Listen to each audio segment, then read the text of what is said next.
Živijo in pozdravljeni v nedeljskem navdihu. Danes se bomo dotaknili nečesar, čemur lahko rečemo temna noč duše. In bomo šli skozi faze tega. Zato nocojšnji navdihi niso za tiste, ki si želite mogoče, da vam je samo lažje. Da samo greste nekam, pa malo odmeditirate, pa imate občutek, da ste nekaj naredili na sebi. Nocoj bom govorila o malo težjih temah.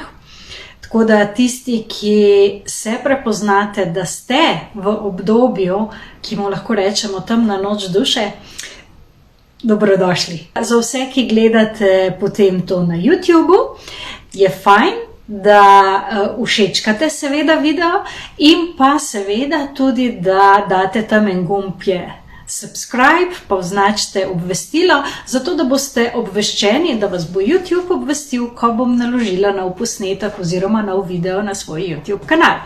Temna noč duše, pa bom kar takoj na začetku povedala definicijo. Seveda to ni moja definicija, ampak tam mi je bilo všeč. Se pravi, temna noč duše je tisto obdobje, ko je potrebno pogledati svojo senco, ko se je treba soočati s tistimi notranjimi demoni, kot rečemo, z vsemi tistimi čustvi, ki so dolgo ležala nepredelana ali pa so nekje globoko. Mogoče niso samo naša, mogoče so tudi od naših prednikov, iz naših prejšnjih življenj, ampak so pripravljena, so zrela, da pridejo na plano. In v bistvu ta temna noč duše je ena od faz prebojenja, tega, čemu rečemo awakening. Ali sem jaz šla čez temno noč duše? Ja. In šele ko sem se ven kopala, oziroma malo se še koplem ven, sem v bistvu prišla do informacij o tem bolj podrobno, da mu tako reči, od tistih, ki so že tudi dali to čez. In ko so oni opisovali faze, ko so oni opisovali, kaj je njim pomagali, ko so oni v bistvu vse te informacije dali ven, sem jaz tako, ja pa se to sem jaz tudi, ja pa se to sem jaz tudi, aha, ja, pa to je to tudi meni delovalo, ne. Tako da dejansko so neke stvari, ki v tem obdobju delujejo. In najlažje bo, če grem kar čez faze tega, pa boste prepoznali, kje se tudi vi nahajate. Prva faza, na poti v prebojenje, ta awakening process, je tisto, ko smo na avtopilotu. Na nek način bi to lahko rekli, da je to ena taka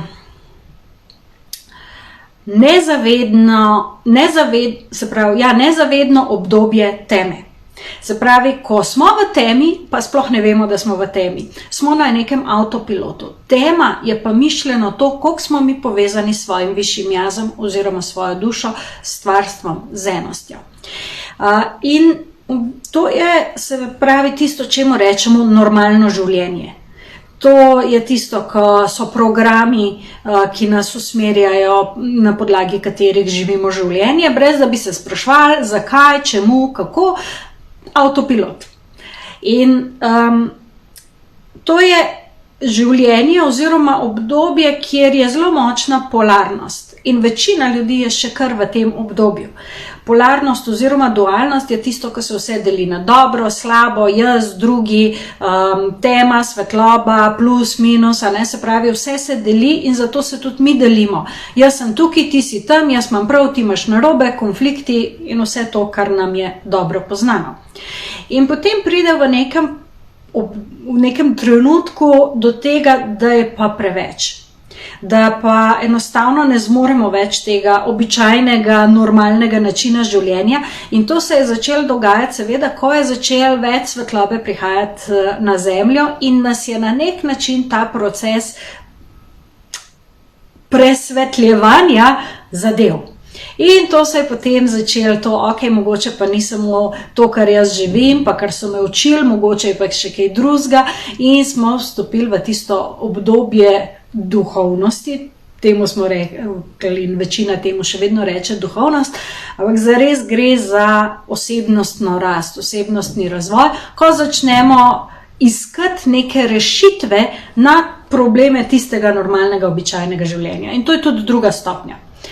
Se pravi, osebna rast oziroma neko, to že večina ima občutek, tudi jaz sem ga imela, da smo se že zbudili, zdaj smo pa že ugotovili, da obstaja duhovnost, ugotovili smo, da obstaja še nekaj poleg fizičnega in zdaj začnemo to raziskovati.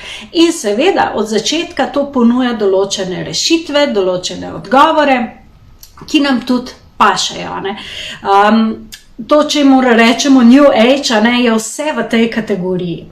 Zelo malo je tega, kar se resnično dotakne tistega pol, kar pride s temno nočjo duše. Se pravi, razne delavnice, terapije, seminarji, knjige, pogovori, vse to je del tega iskanja nečesa globljega, kar pa je pomemben korak, zato ker v tem procesu se odpiramo drugim stvarem, se odpiramo tudi več svetlobi in ta svetloba, ki pride za eno obdobje, naredi veliko pozitivnega, pa so pozitivne afirmacije tukaj, pa je pozitivno razmišljanje, vse to nas pelje v to, da nehamo živeti na nekih tistih načrtih in avtopilotih odprej in da imamo neko možnost, neko notranjo moč, da stvari lahko spremenimo. Tako da zato ni nič narobe z vsem tistim in zato bo še veliko ljudi šlo skozi vse te postopke in procese, ampak je pa fajn vedeti, da to še ni prava duhovnost, zato ker slej ko prej začutiš, da je še nekaj globjega.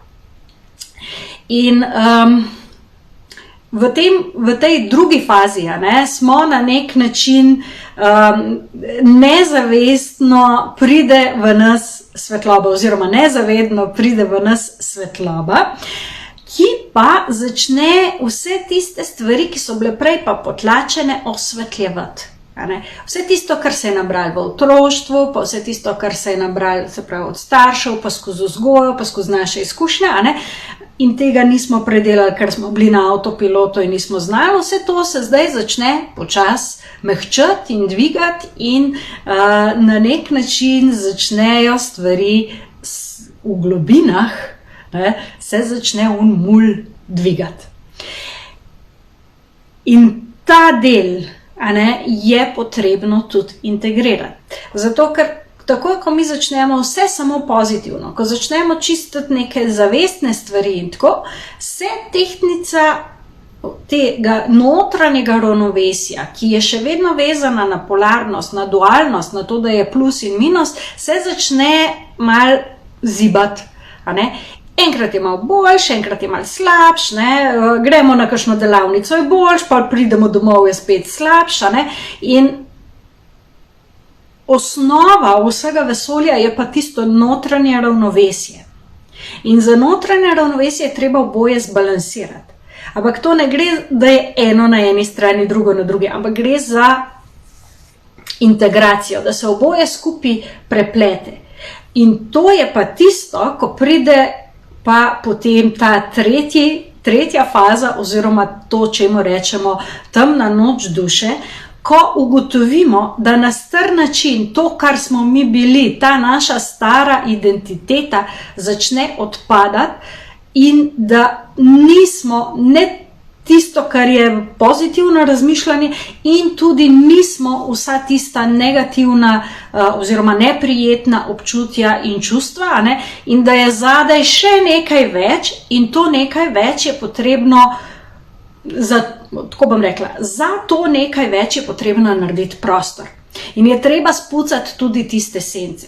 Tako da, ko pride več svetlobe, se te sence pokažejo, se ti demoni zbudijo in to je potem tist, ki pa zgleda, da je pa zdaj pa grozen.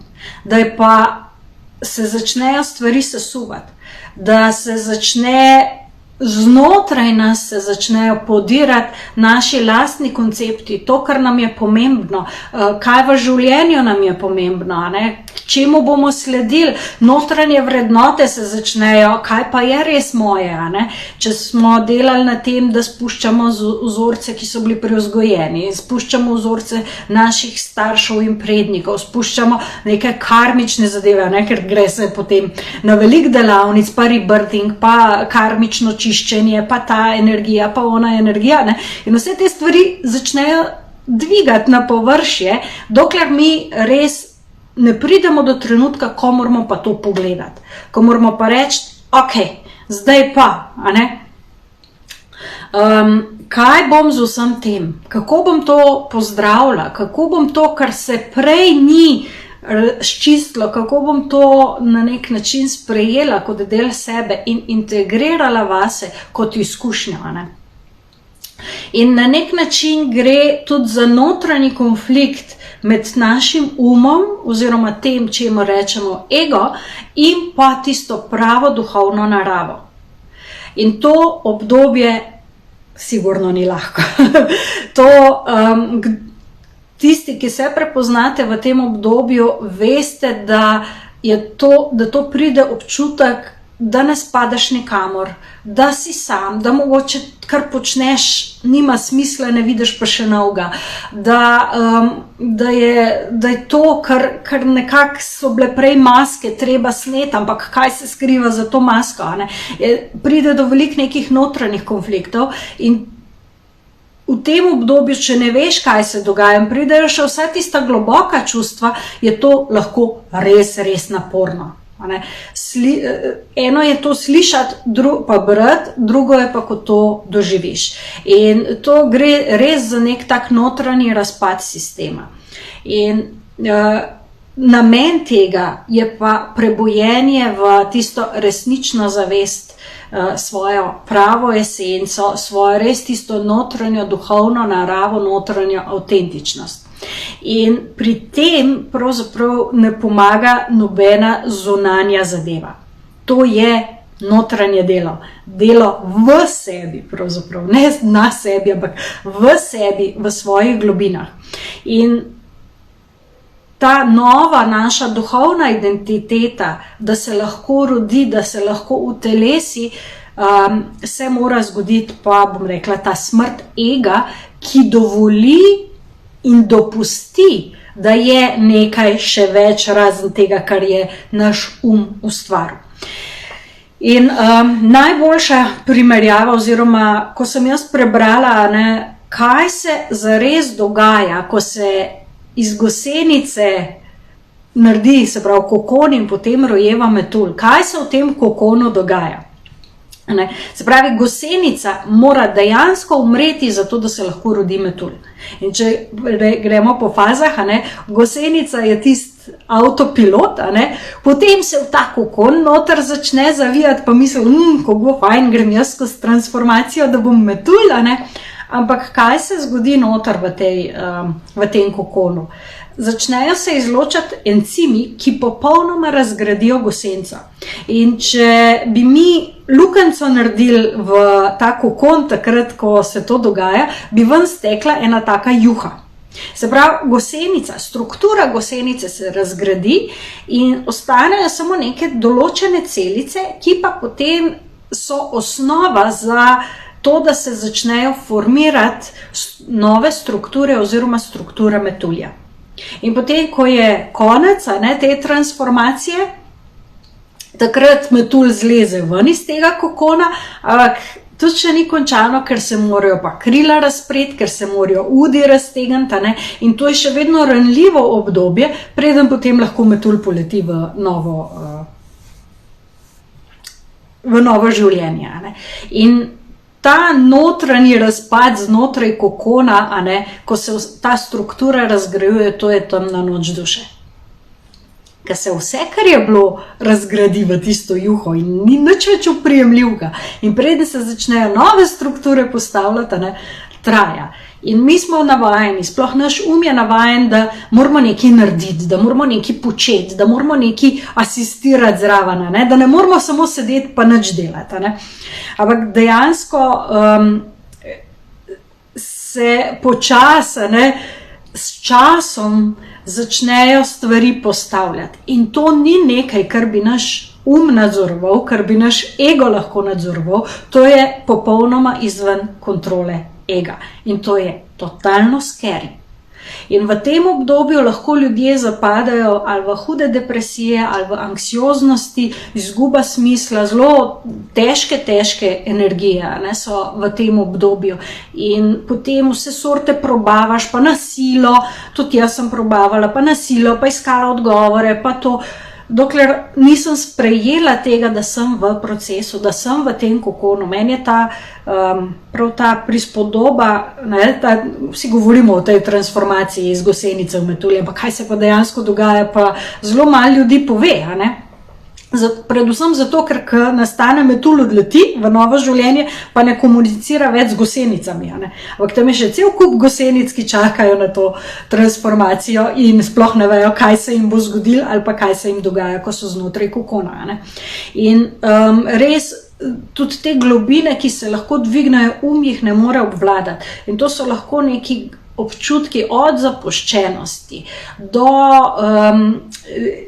res težkih, nepredelanih čustv, do kakšnih travm, ki sploh ne vemo, od kje pridejo. Tako da na nek način, jaz sem en video posnela Junakovo potovanje, ki ga imate tudi na videu, in ta temna noč duše je tista faza, ko gre junak v tisto votlino in se more s tisto pošastjo, ki je tam, oziroma s tistimi demoni, ki so tam prisotni na tem njegovem potovanju, se mora z njimi soočati, se mora z njimi boriti. In to mora narediti sam. In v to votlino ne more z vami noben vodnik, noben mentor, noben pomočnik, noben asistent. To je bil trening prej. Tako da dajte si res pogledati na mojem YouTube kanalu Junakovo potovanje, da vam bo ta proces mal jasen. In v tej temni noči duše je treba biti zelo nežen pa blag do sebe. To je bilo moje spoznanje. Nič na silo, res ne. Dovoliti, videti, kaj se zgodi, videti, se počasi začnejo pol koščki skupaj se zlagati in sestavljati in pol začneš, zato se je moglo to zgoditi, to je bilo to. In res postaneš veliko bolj toleranten do sebe, do drugih in najpomembnejša kvaliteta, ki jo lahko razvijaš, je sočutje. Do sebe, do drugih. Ker nikoli ne veš, v kateri fazi se mogoče nahaja. In tudi ta občutek, da si sam, da te noben ne razume, da noben ne ve, zakaj se gre. In res tisti, ki niso šli skozi to, ne vejo, zakaj se gre. In ti zelo težko pomagajo. In predvsem to zaupanje v proces, ta predaja v proces, na nek način tako kot ko zarodek raste v trebuhu, v maternici, in se morajo vsi procesi zgoditi po vrstnem redu, po načinu, ki ga je evolucija predvidela, in ta zarodek v tistem trenutku ne more nič narediti, da bi to pospešil. Tako tudi v tem obdobju ne moreš v resnici narediti veliko stvari, da bi to pospešile, lahko pa spremljaš ta proces, ga sprejmeš. Žal smo v taki družbi, ki na nek način ne dovoli, da greš za par let nekam v votlino, da bi se ta proces speljal do konca, in moramo zraven še živeti in zraven še delati in zraven še preživeti, in je to lahko res zelo naporno obdobje, sploh če se to zgodi kakšni mami, ki ima doma otroke, ki ima zraven še moža, ki še sama ne ve, kaj se ji dogaja.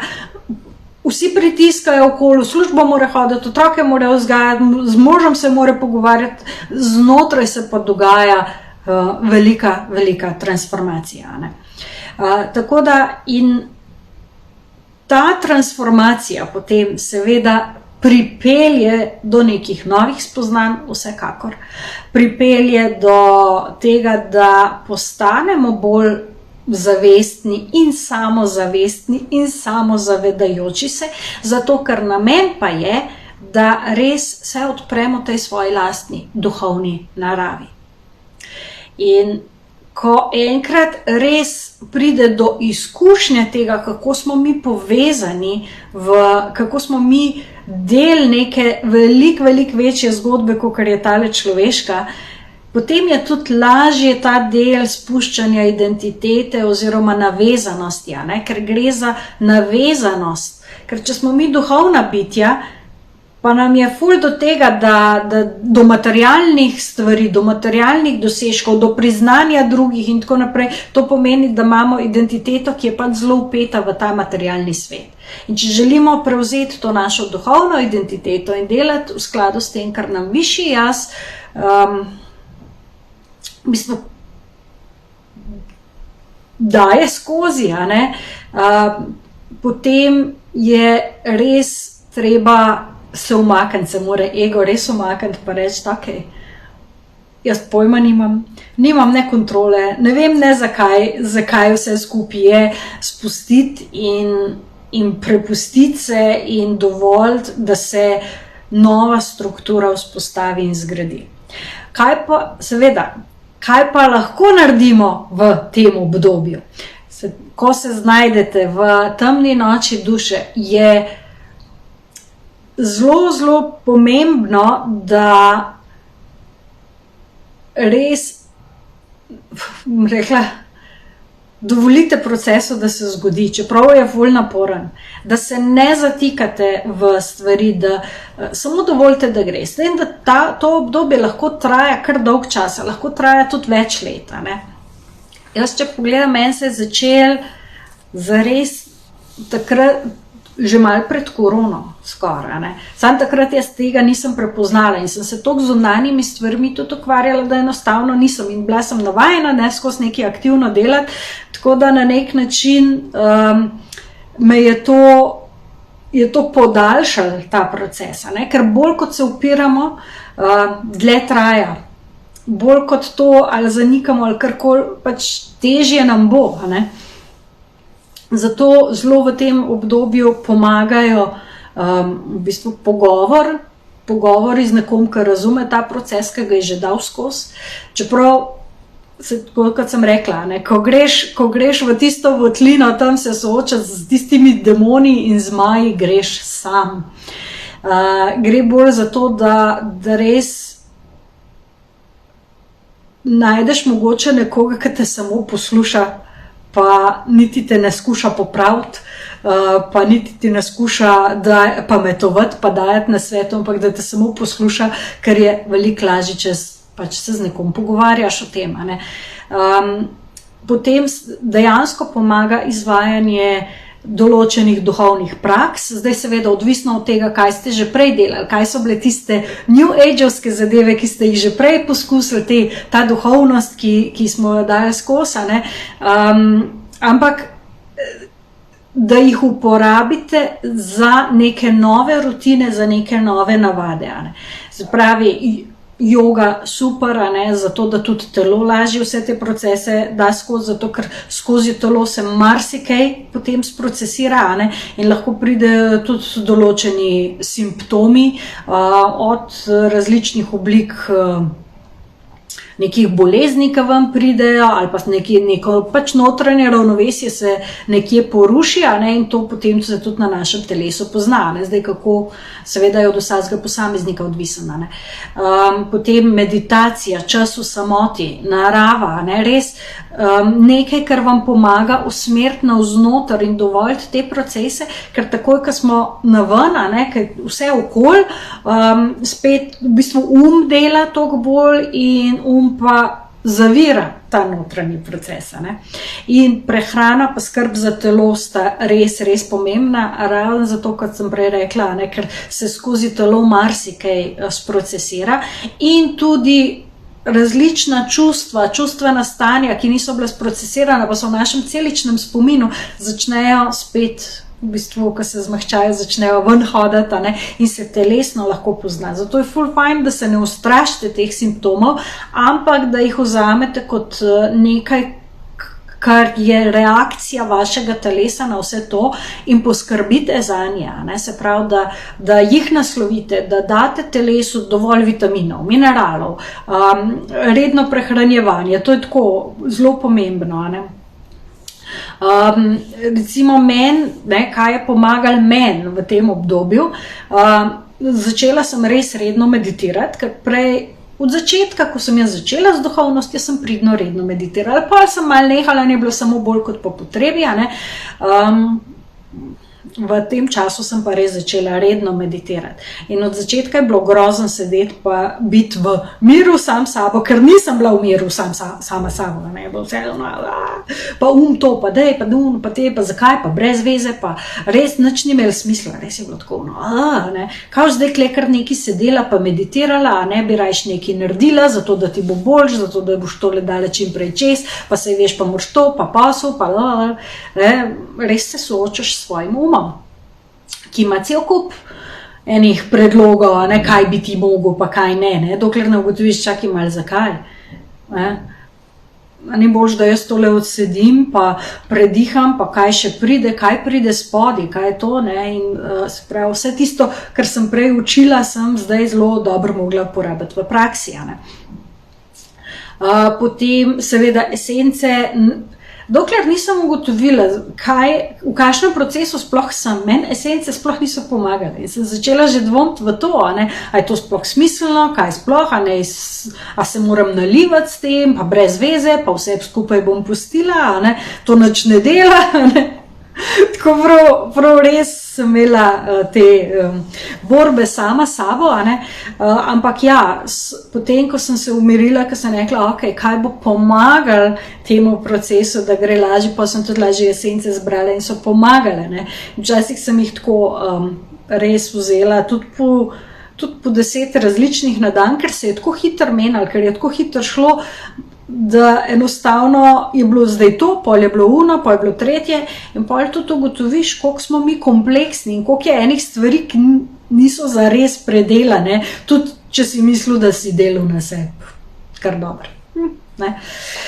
Tako da to, potem, kar je meni res pomagalo, jaz sem najdla neke podcaste in YouTube kanale, ki so v tistem trenutku pač vibrirali z mano, da sem vsem skrbela za to, da sem vibracijo, da sem vsaj vedela, v katero smer hočem vibracijo peljati. Tudi če sem bila v tistih zelo neprijetnih čustvih, pa obupu, pa noben me ne razume, noben ne ve, kaj se mi dogaja.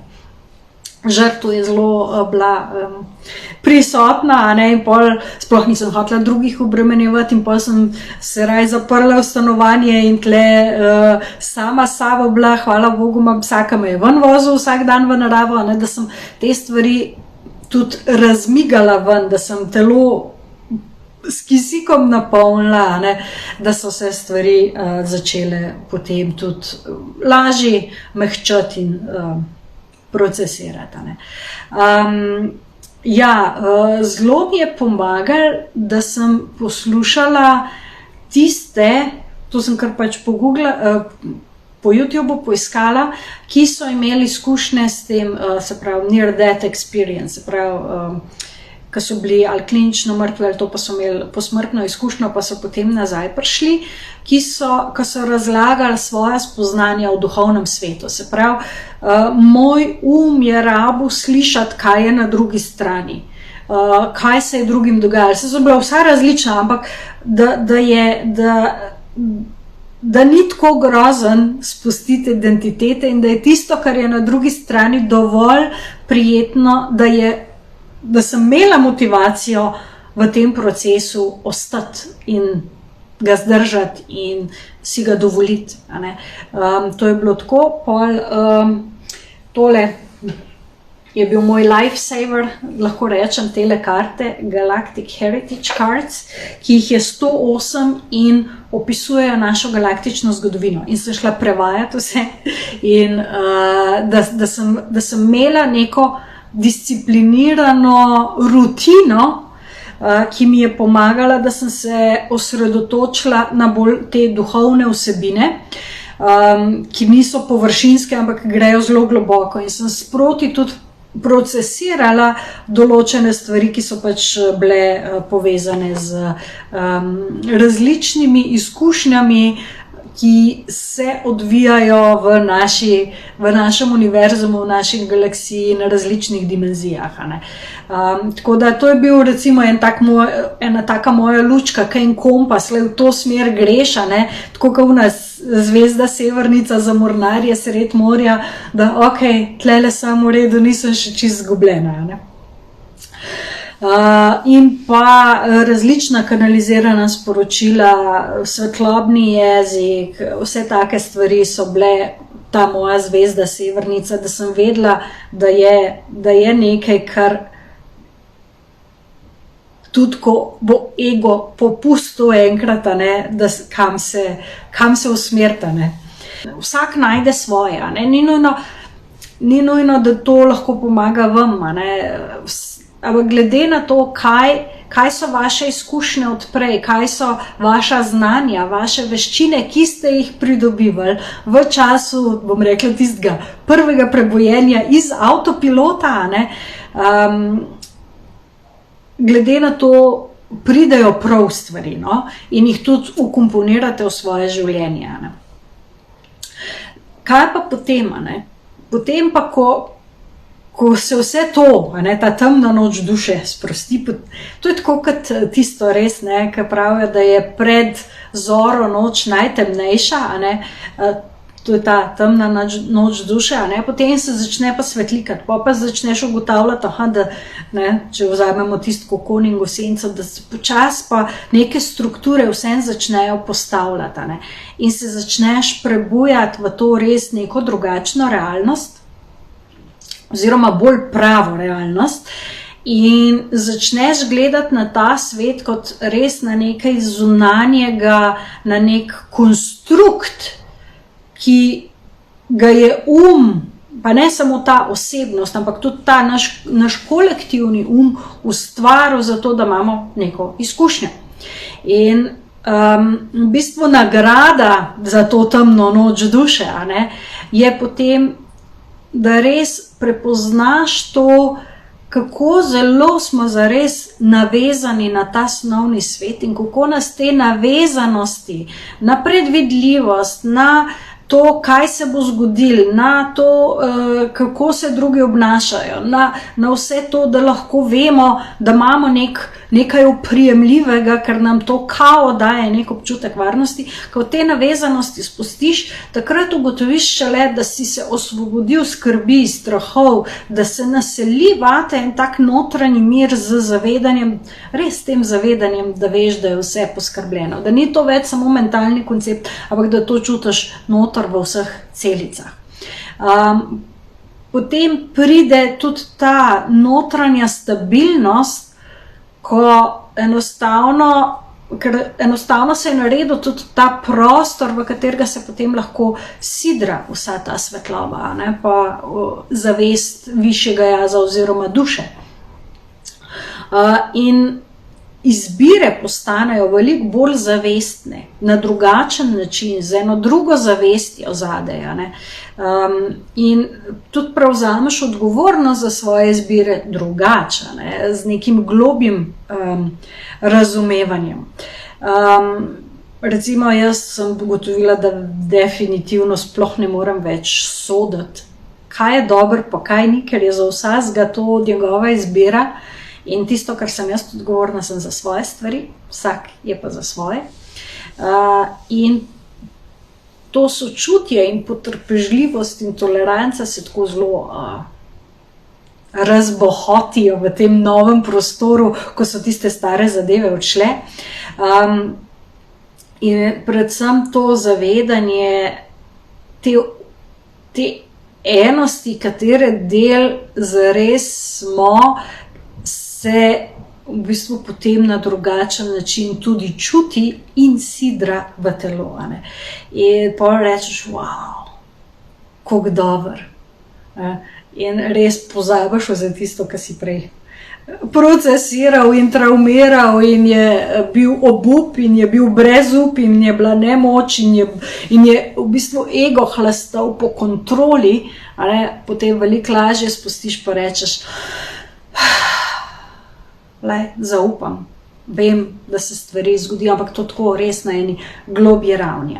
In zato je ta temna noč duše nekaj zelo izkustvenega, ki vsazga pelje na v bistvu njemu unikaten način skozi to. In težko je to napovedati, kdaj se bo zgodil, je pa fajn vedeti, da to obstaja. In zato tudi, če se vam dogaja, da enostavno in ne morete več nazaj na staro. Ne morete več reči, ok, grem pa zdaj na tisto, kar je bilo prej, tudi takrat, ko vam je najhujš, bom pa delal tisto, kar je nazaj, ker enostavno vas te notranje občutki lahko toliko preplavijo, da nimate moči niti pretvarjati se več in niti se nočete več pretvarjati. In to je to, kar staro odpada, novega pa še ni. In tle vmes je neka praznina, ki je lahko zelo, zelo grozljiva, če v bistvu ego fura vse skupaj. Ko pa enkrat spustiš, ko pa rečeš, ok, naj se zgodi, kar se ima za zgoditi in pač kolikor časa bo trajalo in manj, ko se temu upiraš, hitrejši je pol konc, ampak tudi je treba pol vedeti, da kaj je konc, je pa še tisti del, ki pa mora metul še malo čakati, da se krila razprejo in posušijo in to je še vedno ranljiva faza, kjer še vedno stvari niso čist jasne. In pol mora tudi metulček pogruntati, kaj pa zdaj s to novo svobodo, ki bo lahko odleti, ker ni več omejen na tiste mehne travce pa na tla. Tako da je to, pol, ki si ven, je to lep proces, reči, koliko sem bil v redu, pa dala sem to čez, pa ampak ki si pa noter je pa tako, lahko umrem, ne morem več, vse sorte, ampak to so, mislim, da se malo zdaj hecam, ampak dejansko so to res težke, globoke zadeve. In ne pomaga, če si žrtev, ne pomaga, če se upiraš, ne pomaga, če hočeš razumeti vse, res to prepuščanje in zaupanje v proces je edina pot skozi temno noč duše. Evo, upam, da vam je kaj od tega koristilo, da se je mogoče kdo prepoznal, da vse ni nič narobe z njim ali pa z njo, če ste v tem, ampak da je to nek proces, skozi katerega gre zdaj in bo šlo ogromno ljudi. Če damo še enkrat skozi faze, eno je avtopilot, se pravi prva faza je avtopilot, druga faza je to iskanje, reševanje, osebna rast, dajmo temu tako reči, osebna rast, potem pride šele ta temna noč duše in potem je res neko prebojenje v neko novo zavest. Je to zdaj že konc? Ni nujno. Lahko pride potem še nekaj globjega, ker mi smo res kompleksna bitja in za mnogo, mnogo življenj naše duše predelujejo. Tako da, Nataša sprašuje, zakaj eni tako močno čutimo, eni pa skoraj nič. Ker ni nujno, da so vsi v temni noči duše. Seveda je od vsakega posameznika odvisen, koliko je na ta proces pripravljena. In tudi v bistvu ni možno napovedati, kdaj se bo za nekoga začela. Nekdo lahko zelo dolg v nekih vzorcih vztraja, pa se mu nič ne dogaja, nekomu se bo lahko zelo hitro sproži.